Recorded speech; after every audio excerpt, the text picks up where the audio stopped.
At 2:17 a.m., Bethany Ashford sent her 20-year-old son over my fence with bolt cutters, telling him my electric fence was just decorative lighting.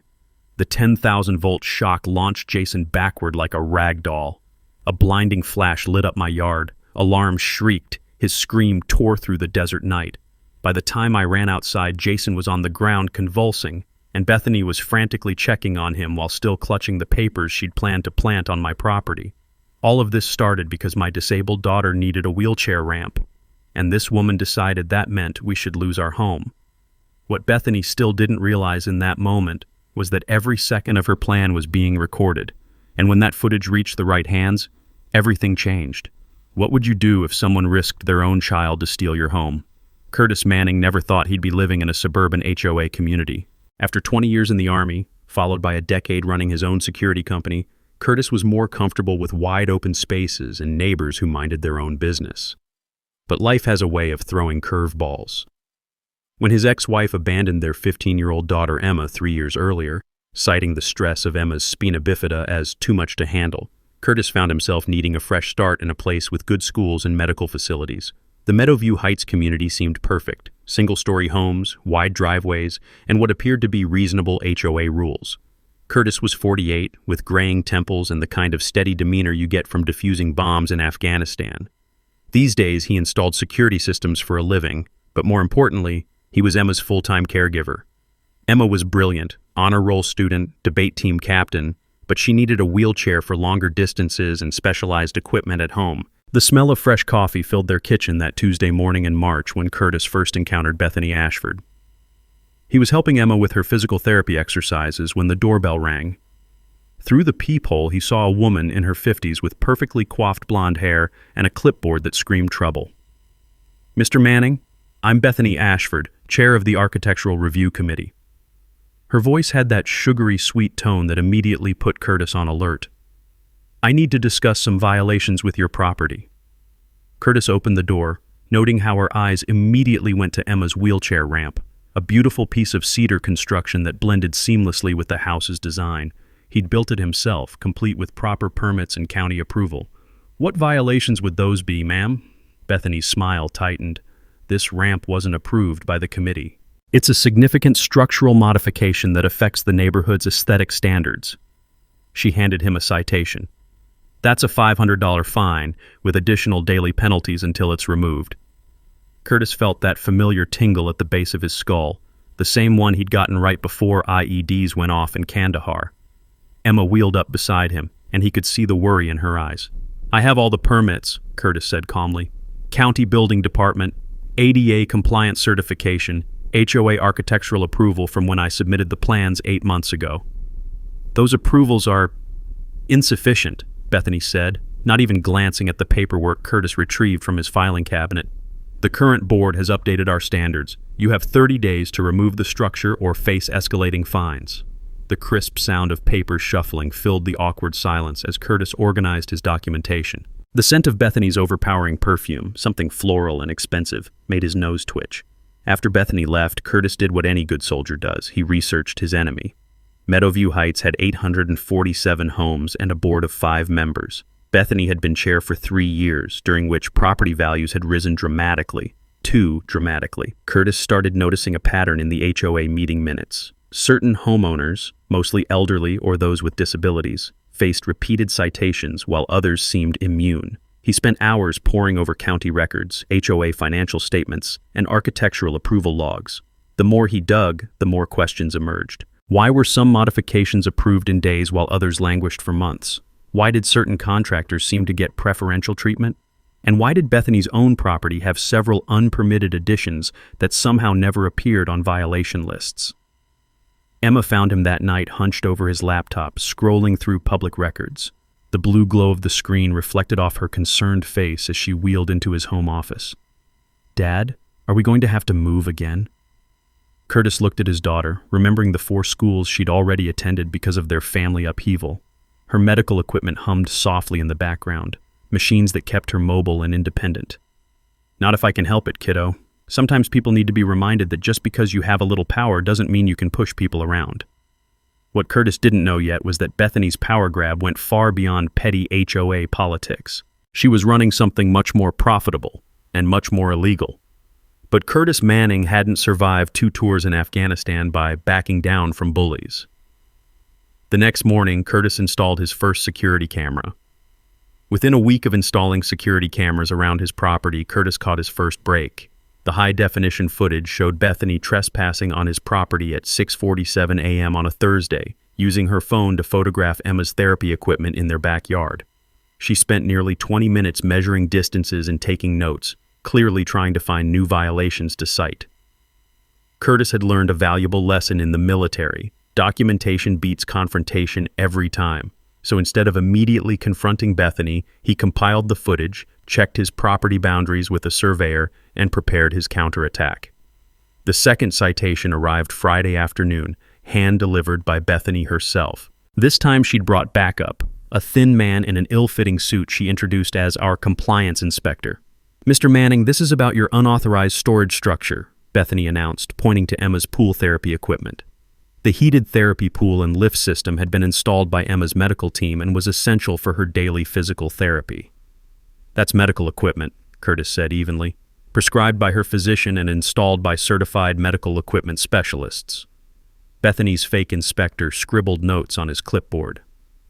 "Doesn't matter. Any structure over 4 feet high requires architectural approval. That's a $750 fine, plus $50 daily until removed."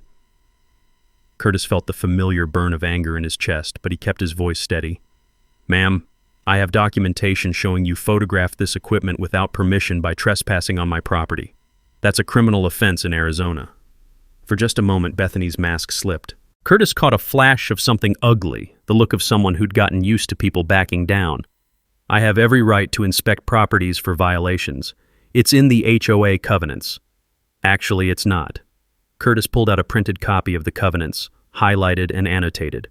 Section 4.3 clearly states that inspections require 24-hour written notice and can only be conducted from public areas or with homeowner consent. "You were in my backyard without permission." The sound of Bethany's high heels clicking on his concrete driveway grew more rapid. A nervous tell Curtis filed away for future reference. "This is intimidation, Mr. Manning. I'm reporting this to the board as harassment." Here's where Curtis played his first card. "Please do. I'd love to discuss my findings with the full board, like how your property has 3 unpermitted additions that somehow never got cited, or how Pinnacle Landscaping gets 90% of HOA maintenance contracts despite not being the lowest bidder." Bethany's inspector suddenly found great interest in his shoes. Curtis had done his homework. Pinnacle Landscaping was owned by Bethany's brother-in-law. "You're making serious accusations," Bethany said, but her voice had lost its authoritative edge. "I'm stating facts, public record facts." Curtis handed her a manila folder. Property records, HOA financial statements, contractor bids, all available through Freedom of Information requests. After they left, Curtis called his neighbor Margaret, a retired paralegal who'd been fighting HOA overreach for months. She arrived within an hour, carrying a box of files and wearing a grin that reminded Curtis of his old sergeant when she'd found enemy positions. "Curtis, you magnificent bastard," Margaret said, sorting through his documentation. "You've stumbled onto something bigger than petty power trips. Look at these patterns." She spread HOA violation records across his kitchen table like a battle map.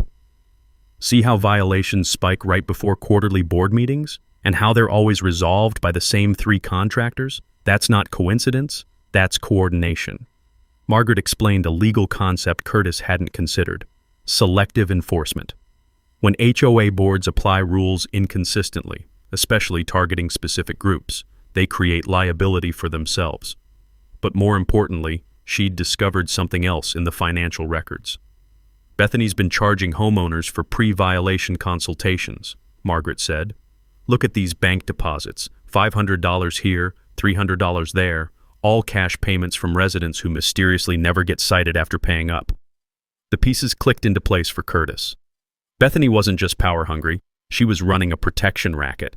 Pay her consulting fee, and your violations disappear. Refuse, and face escalating fines that could lead to foreclosure. "How many people has she done this to?" Curtis asked. "At least 15 that I can prove.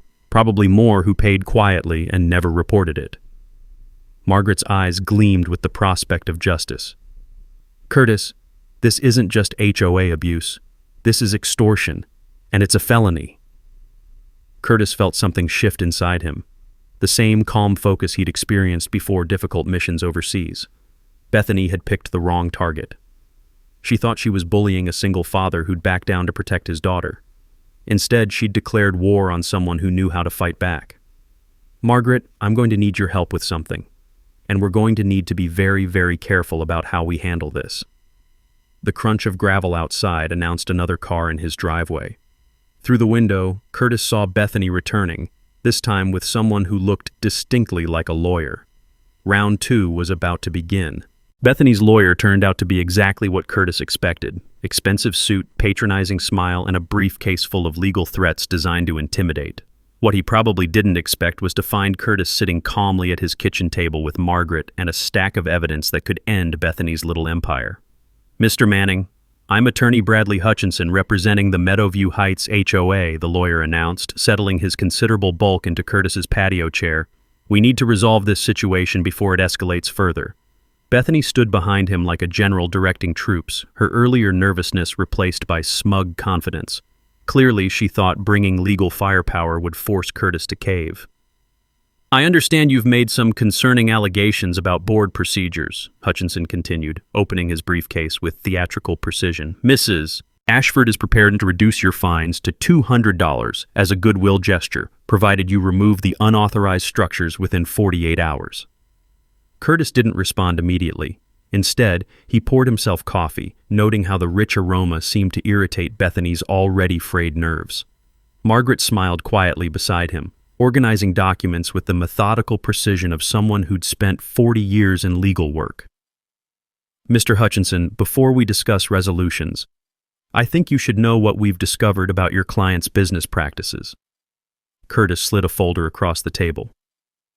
"These are bank records showing cash deposits totaling $23,000 over 6 months, all from homeowners who received violation notices that were subsequently withdrawn." Hutchinson's confident expression flickered as he scanned the documents. Curtis had spent his Army career reading people under pressure, and the lawyer's micro-expressions told him everything he needed to know. "I also have signed affidavits from 4 residents describing Mrs. Ashford's consultation services," Curtis continued. "Apparently, paying her $500 guarantees your property suddenly becomes compliant with HOA standards." "This is harassment," Bethany snapped, but her voice cracked slightly. "You're stalking residents, intimidating them into signing false statements." Margaret leaned forward with the patience of a predator. "Actually, they contacted us after learning about Curtis's situation. Seems word travels fast in a community of 847 homes when someone finally stands up to extortion." The sound of ice clinking in glasses drifted from the neighbor's backyard barbecue. Normal suburban sounds that felt surreal given the high-stakes confrontation happening at Curtis's patio table.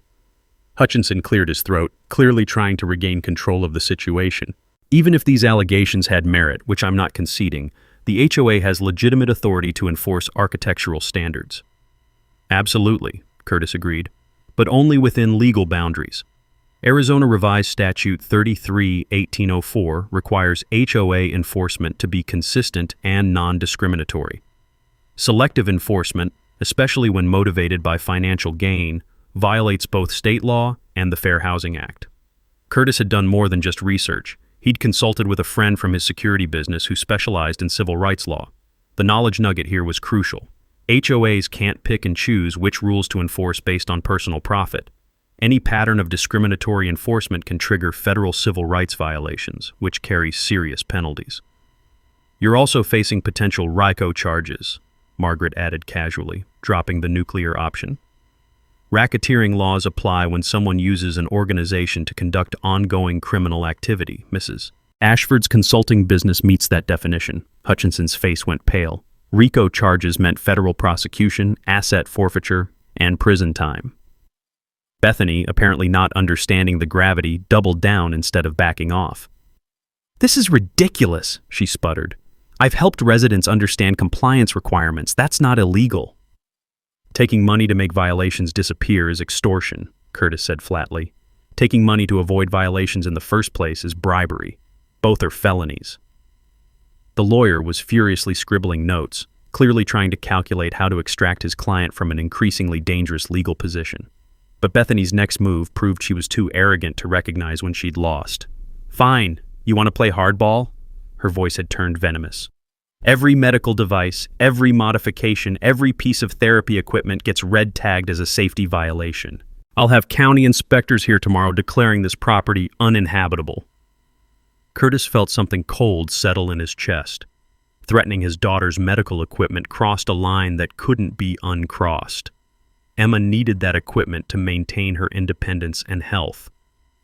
"Mrs. Ashford, you just made this personal," Curtis said quietly, "and you just confessed to planning retaliatory enforcement which violates both state fair housing laws and ADA protections." Hutchinson was already packing his briefcase. "Bethany, we need to discuss this privately, immediately." But the damage was done. Bethany had revealed her true intentions, and Curtis had recorded every word on the security system she didn't know about. The audio quality was crystal clear, capturing her threats to weaponize county inspectors against a disabled teenager. As they left, Curtis turned to Margaret. "Time for phase 2. "What's phase 2? Curtis smiled grimly. "We go on the offensive." Curtis woke up Friday morning to find an orange notice plastered across his front door. "Emergency Safety Inspection, County Building Department." Bethany had made good on her threat, somehow fast-tracking an inspection that typically took weeks to schedule. The notice demanded immediate access to inspect reported safety violations regarding unauthorized medical equipment installations. True to his military training, Curtis had anticipated this move. He'd spent the previous evening calling in favors from his contractor network, ensuring Emma's therapy equipment was not just up to code but exceeded safety requirements by a wide margin. But Bethany's real mistake was underestimating how county bureaucracy actually worked.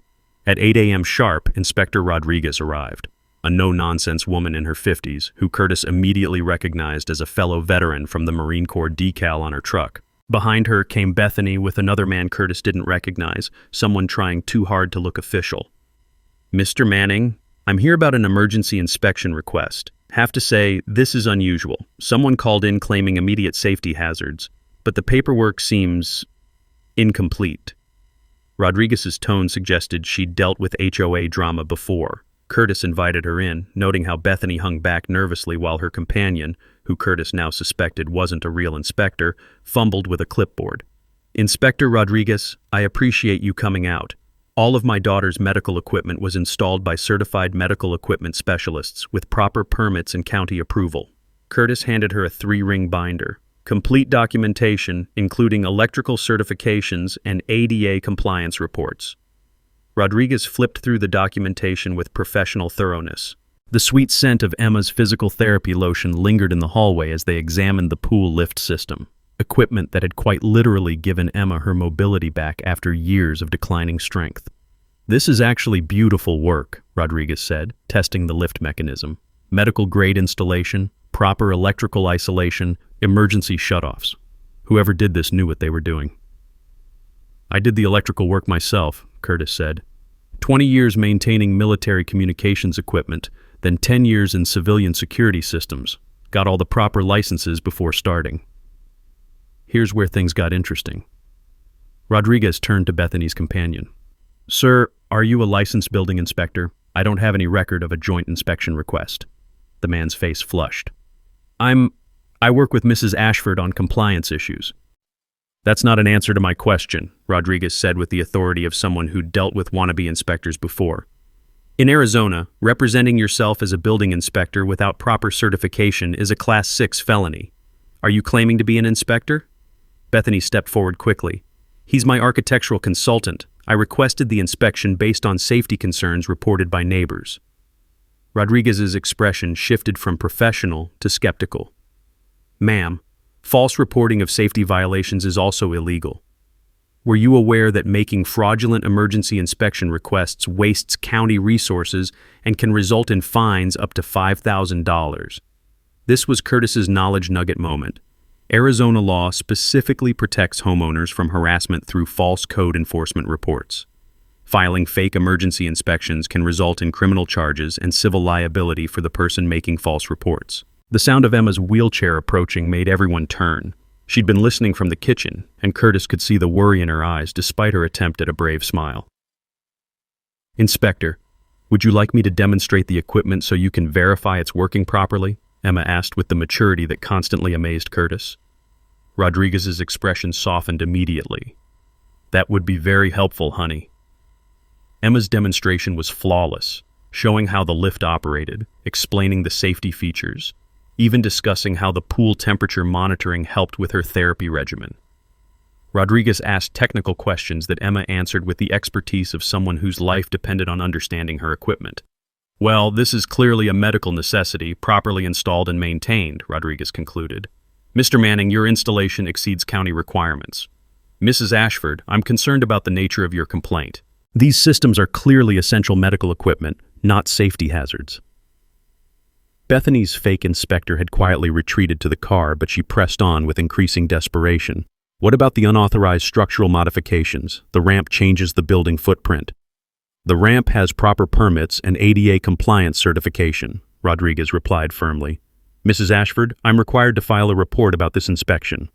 I'll be noting that the emergency request appears to have been made in bad faith, potentially as harassment of a disabled resident. The crunch of gravel under nervous pacing filled the silence as Bethany realized her gambit had backfired spectacularly. Not only had she failed to find violations, she'd created a paper trail of her own misconduct with a county official. After Rodriguez left, Curtis found a voicemail from Margaret. 3 more residents had come forward with evidence of Bethany's extortion scheme, including recorded phone calls. But more importantly, Margaret had discovered something that would change everything. Curtis, you need to sit down for this. Margaret's voice was excited, but grim. I found Bethany's business license for her consulting company. She's been operating without proper registration, not reporting income, and here's the kicker. She's been billing some homeowners through fake invoices claiming county inspection fees. Curtis smiled grimly. Bethany had just graduated from simple extortion to mail fraud, tax evasion, and impersonating government services. Federal crimes with federal penalties. The war was about to escalate dramatically. Margaret's call came at 11 p.m. on a Tuesday, 3 weeks after the fake inspection incident. Curtis was helping Emma with her math homework when his phone buzzed with a text that simply said, "Get to my house now, bring coffee, you're going to need it." 20 minutes later, Curtis sat in Margaret's cluttered home office, surrounded by boxes of documents, laptop screens, and the kind of controlled chaos that comes from serious investigative work. The smell of fresh printer ink hung in the air as Margaret fed pages through her scanner with methodical precision. "Curtis, remember how I said Bethany was running a simple extortion scheme? I was wrong. This is so much bigger."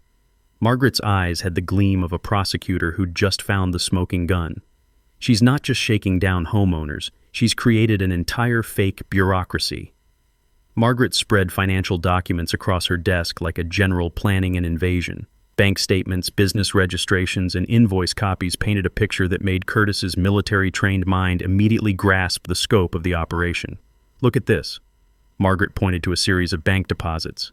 Bethany registered Meadowview Compliance Services as a legitimate business. But here's where it gets criminal. She's been sending homeowners official-looking invoices for mandatory county compliance inspections at $500 each.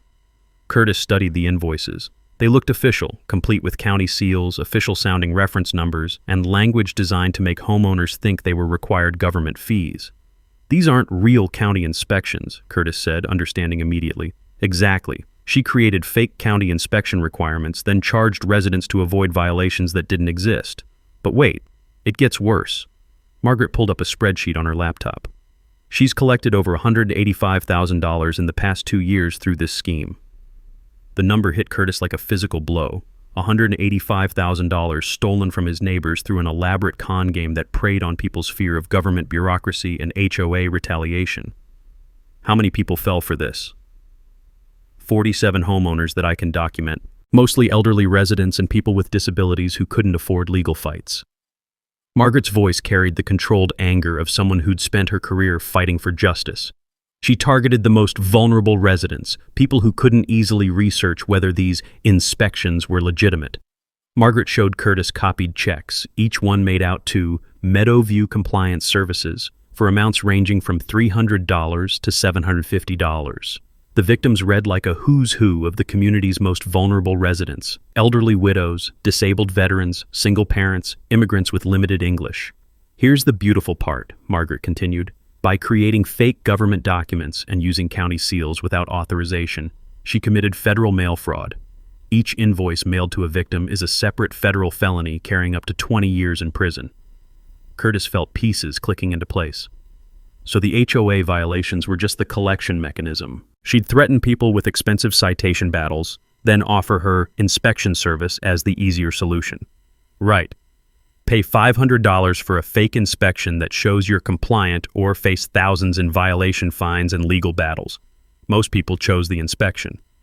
Margaret pulled out a recording device. But here's our smoking gun. Mrs. Clara from Maple Street recorded her phone conversation with Bethany. The recording was damning. Bethany's voice clearly explained how paying for the compliance inspection would ensure no future violations would be found, and how residents who didn't participate faced increased scrutiny from county officials. She even explicitly mentioned how she had special relationships with inspectors.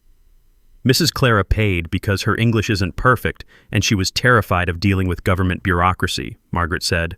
Bethany specifically targeted non-native speakers because they were less likely to question the legitimacy of the charges. Curtis ran the numbers quickly. 47 victims, $185,000 stolen, federal mail fraud charges, fake government documents, targeted harassment of protected classes. This wasn't just extortion anymore.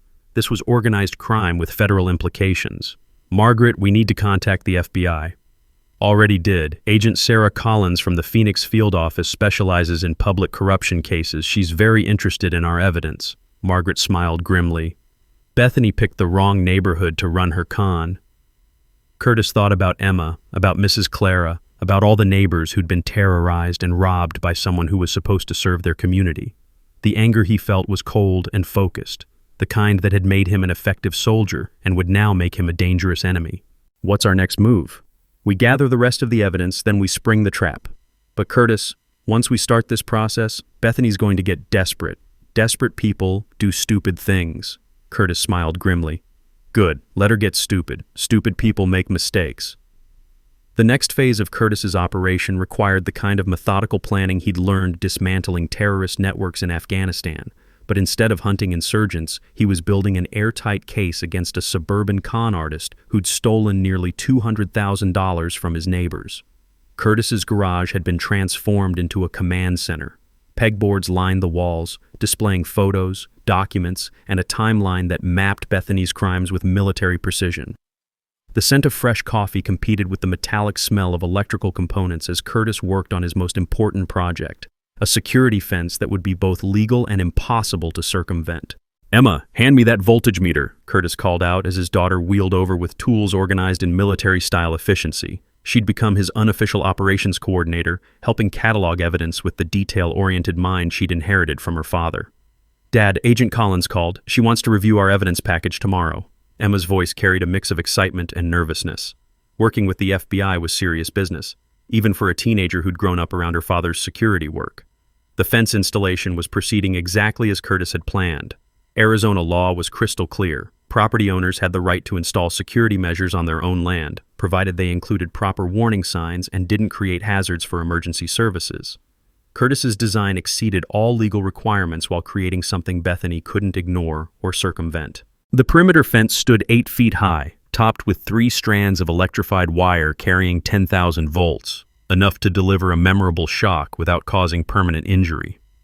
Warning signs every 6 feet announced danger, high-voltage electric fence, in English and Spanish, with Curtis's contact information for any questions. The beauty of this system, Curtis explained to Margaret as they reviewed the installation, is that it's completely legal and absolutely impossible to disable without specialized equipment. The voltage is non-lethal but unforgettable. Margaret studied the technical specifications Curtis had provided. And you're certain this complies with all local codes? Better than compliant. The electrical work exceeds commercial security standards. Curtis pointed to the control panel. Motion sensors, cameras with infrared capability, and audio recording. Anyone who touches this fence gets documented from 6 different angles. Here's the key knowledge nugget Curtis had learned from his security business. Arizona's purple paint law allows property owners to mark their boundaries with purple paint instead of no trespassing signs. Combined with proper electric fence warning signs, This creates an ironclad legal defense against trespassing claims. Translation: if someone gets shocked by a properly marked electric fence on private property, they have zero legal recourse for damages. The fence served multiple purposes beyond security. Its placement carefully encompassed the utility easement area where Bethany's fake inspectors had been trespassing, the backyard where she'd been photographing Emma's equipment, and the side yard where HOA violations were typically measured. Anyone attempting to conduct unauthorized inspections would have to breach obvious security barriers. Curtis had also been busy building alliances. The 47 victims of Bethany's scam had formed an informal coalition, sharing evidence and coordinating their responses. Mrs. Clara had become an unexpected leader, her broken English hiding a steel determination to see justice served. Many of us, we think HOA problems normal, Mrs. Clara had explained during one of their kitchen table meetings. In my country, officials take money all the time. Here's supposed to be different. We fight back now. Agent Collins had been impressed by the quality of evidence Curtis's group had compiled.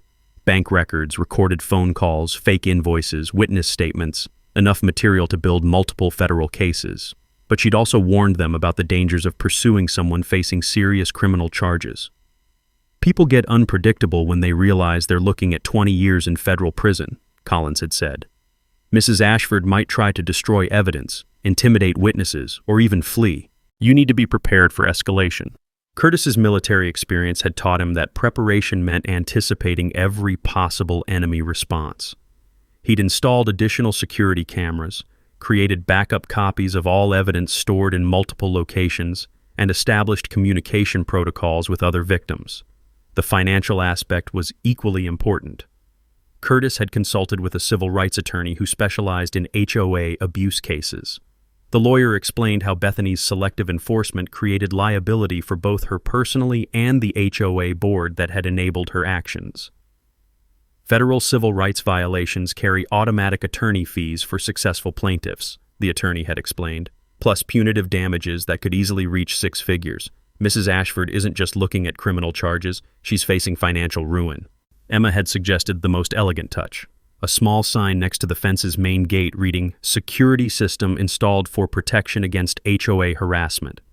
Perfectly legal, completely factual, and guaranteed to infuriate Bethany every time she saw it. By the 3rd week of planning, Curtis's trap was set. Motion sensors armed, cameras recording, documentation complete. All he needed now was for Bethany to make her next move. He didn't have to wait long. Bethany's desperation became obvious on a sweltering Thursday afternoon in late June when she arrived at Curtis's house with what appeared to be a small army. 2 unmarked vans, 4 men in generic security uniforms, and a woman with an expensive briefcase who radiated the predatory confidence of high-priced legal muscle.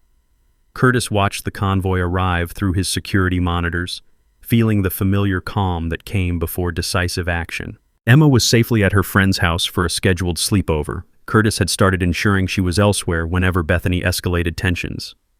"Mr. Manning," Bethany's voice carried across the yard with forced authority. "I'm here with emergency building inspectors and county health officials. Your illegal modifications have been reported as creating neighborhood health hazards."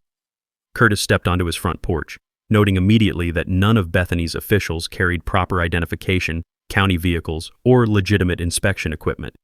The acrid smell of diesel fumes from the idling vans mixed with the desert heat, creating an atmosphere of manufactured urgency. "Ma'am, I'll need to see county identification and inspection warrants before anyone enters my property," Curtis replied calmly, his phone already recording video. The woman with the briefcase stepped forward. "I'm attorney Victoria Clara, yes, relation to your neighbor, representing Meadowview Compliance Services. We have documented health violations that require immediate inspection." Curtis almost smiled at the audacity. Bethany had hired Mrs. Clara's daughter to intimidate the same woman she'd been extorting. The family connection was supposed to create psychological pressure, but it actually confirmed how desperate Bethany had become. "Ms. Clara, your client is currently under federal investigation for mail fraud, extortion, and impersonating government officials. I'd strongly advise you to research your client's background before proceeding." The lawyer's confident expression flickered slightly. Clearly, Bethany hadn't mentioned the federal investigation when retaining counsel. "These men need access to inspect your electrical modifications," one of the fake inspectors announced, pointing toward the fence. We have reports of dangerous voltage levels in violation of county codes. Here's where Curtis sprung his first surprise. Gentlemen, this fence was installed by Morrison Security Solutions. That's my company. With all proper permits and county approvals. He handed copies through the fence gate. Inspector Rodriguez signed off on the electrical work personally. You're welcome to verify that with her directly. The fake inspectors exchanged uncertain glances. They'd clearly expected to intimidate a homeowner who didn't understand electrical codes, not encounter someone who'd built his career on security installations. The fence voltage exceeds residential safety standards, the lead fake inspector insisted. Actually, it doesn't. Curtis pointed to the specification plate mounted prominently on the fence. Arizona Administrative Code R430301 allows security fencing up to 10,000 volts on residential property with proper signage and non-lethal current settings. This system operates at exactly 9,500 volts with pulse-limited current. Margaret had taught Curtis another valuable lesson about dealing with fake officials. Real inspectors know the codes intimately and can discuss technical specifications in detail. Fake inspectors rely on intimidation and vague authority claims because they don't actually understand the regulations they claim to enforce. Look, just let us in to check the equipment, one of Bethany's men said, reaching toward the gate latch. Sir, I wouldn't do that, Curtis warned. That fence is electrified and will deliver a significant shock. The warning signs are clearly posted. The man paused, hand inches from the latch, suddenly realizing Curtis wasn't bluffing about the voltage. Bethany's frustration finally boiled over. This is ridiculous! Curtis, you're creating a public nuisance with this fence. The HOA board is prepared to file for an emergency injunction to have it removed. Actually, Bethany, the HOA board voted last night to suspend your authority pending the FBI investigation, Curtis replied calmly. I have the meeting minutes right here. The color drained from Bethany's face. Curtis's coalition had been busy over the past week, attending HOA meetings and presenting evidence to board members who had no idea about their chair's criminal activities. Faced with potential legal liability for enabling Bethany's schemes, the board had acted quickly to distance themselves. That's impossible. I would have been notified. Check your email, Margaret said, emerging from Curtis's house with a laptop. The notification was sent to all board members at 11:47 p.m. last night, including a formal request for your resignation. The fake legal team was clearly unprepared for this development. Attorney Clara was frantically checking her phone, probably trying to verify her client's authority to hire legal representation for HOA matters. Curtis decided to twist the knife. Ms. Clara, you might want to know that the FBI has frozen Meadowview Compliance Services bank accounts pending their investigation. I'm not sure how your retainer checks will clear. The lawyer's expression went from confident to concerned to alarmed in about 3 seconds. Nothing ruins a lawyer's day like discovering their client can't pay legal fees. As Bethany's army of fake officials retreated to regroup, Curtis knew the next escalation would be her most dangerous move yet. Bethany's final gambit came 3 nights later at 2:17 a.m. when Curtis's security system detected movement along his fence perimeter.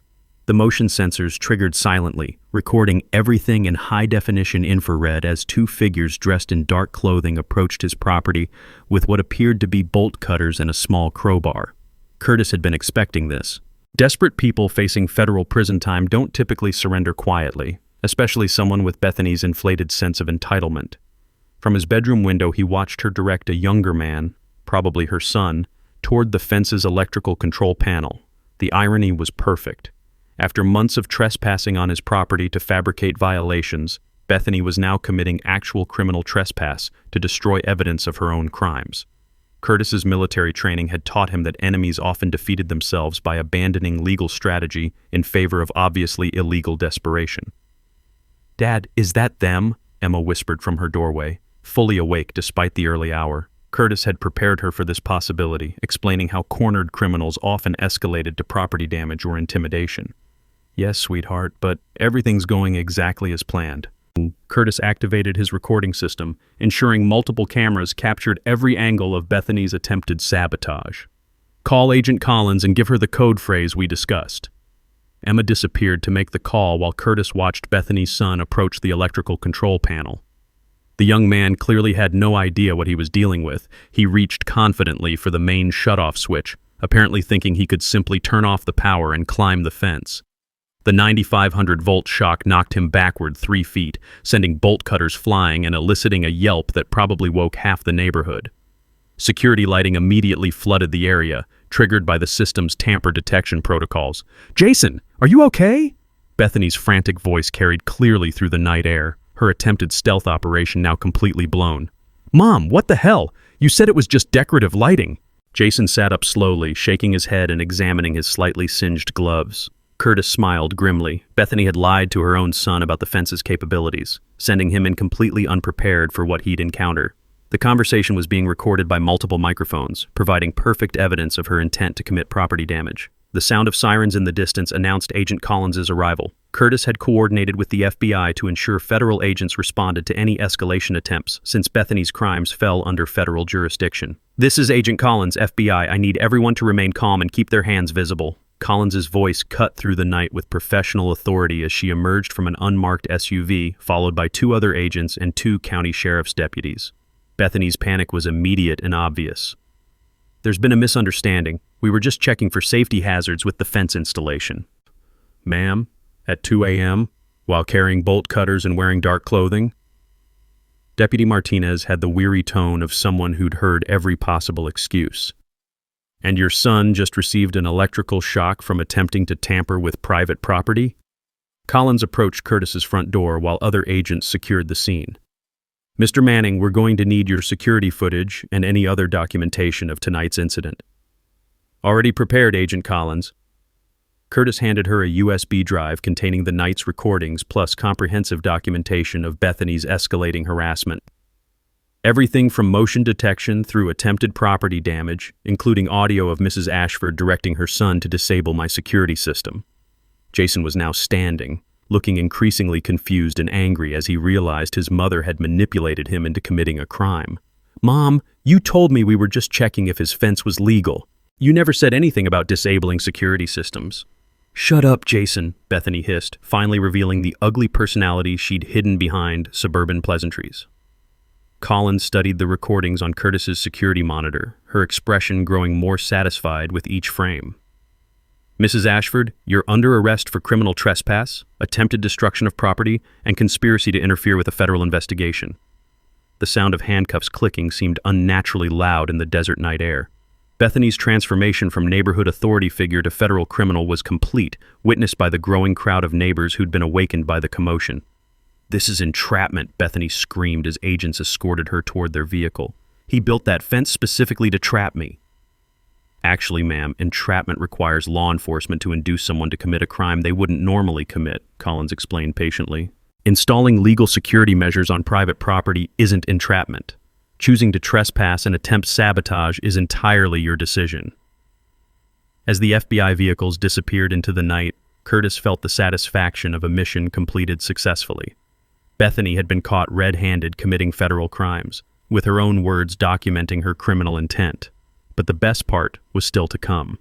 In 12 hours, the entire neighborhood would gather for an emergency HOA meeting where the scope of Bethany's crimes would be revealed publicly. Justice was about to be served with an audience.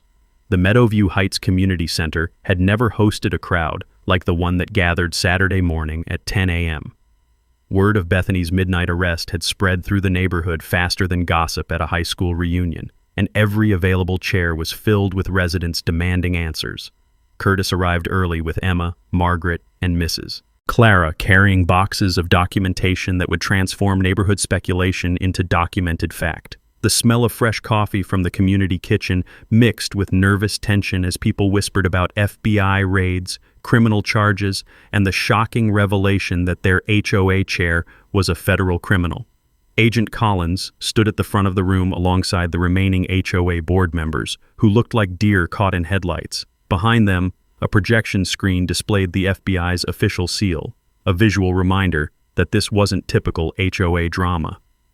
"Ladies and gentlemen, thank you for attending this emergency meeting," board member Patricia Donovan began nervously. "We're here to address recent developments regarding former board chair Bethany Ashford." A murmur rippled through the crowd. The word former carried weight that wasn't lost on anyone present. Agent Collins stepped forward with the calm authority of someone who delivered similar presentations dozens of times. I'm FBI Special Agent Sarah Collins. Over the past month, our office has conducted an investigation into allegations of mail fraud, extortion, and racketeering involving Mrs. Ashford's activities as HOA chair. The room fell dead silent. Curtis could hear the hum of fluorescent lights and the distant sound of children playing in the park outside, normal suburban sounds that felt surreal given the federal criminal presentation happening inside. The investigation began when Mr. Curtis Manning contacted our office with evidence of systematic extortion targeting vulnerable residents, Collins continued, gesturing toward Curtis. What we discovered was an elaborate criminal scheme that victimized 47 homeowners and generated approximately $185,000 in illegal proceeds. Collins activated the projection system, displaying Bethany's fake invoices for mandatory county compliance inspections. The forged county seals and official-sounding language looked even more obviously fraudulent when projected on a large screen. Mrs. Ashford created a fake business entity called Meadowview Compliance Services and used official HOA letterhead to convince residents they needed to pay for government inspections that didn't exist, Collins explained. She specifically targeted elderly residents, disabled homeowners, and non-native English speakers who were less likely to question the legitimacy of these charges. Mrs. Clara stood up slowly, her voice trembling but determined. I pay $500 because I scared of government trouble. My English not perfect, so I believe when official-looking papers say I must pay for inspection. She know I afraid, and she take advantage. The emotional impact was immediate and powerful. Curtis watched neighbors who'd remained silent about their own victimization finally understand they weren't alone. Hands began raising around the room as other residents prepared to share similar experiences. Mr. Thompson on Oak Street, what about your experience? Margaret called out, recognizing another documented victim. She told me my rose garden needed a $750 compliance inspection or the county would fine me $5,000, Thompson said angrily. I paid because I couldn't afford a legal battle. Never occurred to me it was all fake. Collins continued her presentation with the methodical precision of someone building a federal case. The evidence includes recorded phone calls, bank records, forged government documents, and surveillance footage. Last night, Mrs. Ashford was arrested attempting to destroy evidence by sabotaging Mr. Manning's security system. The crowd's murmur grew louder as people processed the scope of Bethany's criminality. This wasn't just HOA overreach, it was organized crime that had operated in their neighborhood for over 2 years. What happens to our money? Called out Mrs. Rodriguez from the back row. Asset forfeiture laws allow us to recover proceeds from criminal activity, Collins replied. Mrs. Ashford's assets, including her house and bank accounts, will be liquidated to provide restitution to victims. We expect full recovery of stolen funds plus additional damages. Curtis stood to address the crowd, feeling the weight of 47 families who'd trusted him to seek justice. Folks, this started because Bethany tried to force my disabled daughter and me out of our home through fake violations and extortion. But it became about something bigger, making sure no one else gets victimized by people who abuse positions of trust. Emma wheeled forward, her young voice carrying remarkable strength. My dad taught me that standing up to bullies isn't just about protecting yourself. It's about protecting everyone who can't fight back. The applause was immediate and sustained, growing into a standing ovation that seemed to last forever. Curtis felt tears in his eyes as he watched his daughter receive the recognition she deserved for her courage throughout the ordeal. Bethany Ashford will face federal charges carrying potential sentences of up to 20 years in prison, Collins concluded. Her criminal scheme is over, and your community is safe. As neighbors lined up to thank Curtis and share their own stories, he realized justice felt even better than revenge. 6 months later, Curtis Manning stood in his backyard watching Emma demonstrate her therapy pool to a group of visiting veterans' families. The morning sun reflected off the water's surface as she explained how the resistance exercises helped maintain her strength and mobility, the same equipment Bethany had tried to force them to remove. The legal aftermath had unfolded exactly as Agent Collins predicted. Bethany pleaded guilty to 14 federal felony counts, including mail fraud, extortion, racketeering, and tax evasion. The judge sentenced her to 12 years in federal prison and ordered her to pay $247,000 in restitution, the $185,000 she'd stolen plus additional damages and penalties. Her house had been sold at auction to satisfy the restitution order, with every victimized resident receiving full compensation plus interest.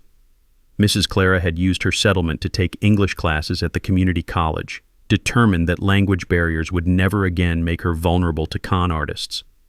The HOA had undergone complete restructuring under court supervision. New bylaws required financial transparency, prohibited selective enforcement, and established an independent oversight committee with rotating membership. Most importantly, they'd hired a professional management company with fiduciary insurance and federal compliance expertise. "Dad, Mrs. Rodriguez wants to know if you can install a security system like ours," Emma called out from the pool. "Her family's moving into the Ashford house next month and she wants to feel safe." Curtis smiled, wiping his hands on his work shirt. His security business had exploded after word spread about his successful defense against HOA harassment. Veterans' families, elderly residents, and immigrant communities throughout Phoenix were hiring Morrison Security Solutions to protect their homes and their rights. The sweet scent of Emma's therapy lotion mixed with chlorine and the desert air as Curtis organized his tools. Every morning brought calls from homeowners facing similar situations: HOA abuse, neighbor harassment, or property rights violations. Curtis had become something of a local legend, the guy who'd taken down a federal criminal and protected his community. Margaret had channeled her paralegal expertise into founding the Arizona HOA Abuse Prevention Network, providing free legal resources and advocacy for residents facing harassment. The organization had already helped dozens of families challenge improper fines, selective enforcement, and discriminatory practices. "Curtis, Channel 12 News wants to interview you next week about the legislation," Margaret called from his patio, where she was organizing files for their latest case. The state legislature was considering the Ashford Act, new laws strengthening penalties for HOA fraud and creating stronger protections for disabled residents. Agent Collins had become a regular visitor, consulting with Curtis's team on similar cases across the Southwest. Bethany's scheme had been replicated by corrupt HOA officials in 3 other states, leading to a federal task force targeting HOA-related organized crime. The most satisfying development was watching Emma flourish in an environment where she felt safe and supported. Her confidence had grown tremendously since the ordeal ended, and she'd become an advocate for disability rights in her high school. The debate team trophy on Curtis's mantle reminded him daily that his daughter was thriving despite, or perhaps because of, the challenges they'd overcome together. "Mr. Manning?" A new voice interrupted his thoughts. A young mother with tired eyes stood at his gate with a folder of papers. "I'm Sarah Kim from Sunset Ridge HOA. My neighbor said you might be able to help. Our board is trying to force us to remove my son's autism swing set, and they're threatening foreclosure." Curtis felt the familiar stirring of controlled anger. Somewhere in the valley, another family was being terrorized by petty tyrants who thought a clipboard gave them the right to destroy lives. But now Curtis had resources, experience, and a network of allies ready to fight back. "Come on in, Mrs. Kim. Let's take a look at what they've sent you." Curtis opened his gate, noting how the woman's shoulders relaxed slightly when she saw Emma's therapy equipment and the American flag flying next to Curtis's "Protected by Morrison Security" sign. Emma wheeled over from the pool, water still dripping from her exercise session. "Mrs. Kim, my dad's really good at dealing with bullies, and we know some FBI agents if things get really bad." As Curtis settled into another battle for justice, he reflected on how far they'd come. Emma had her safety and stability.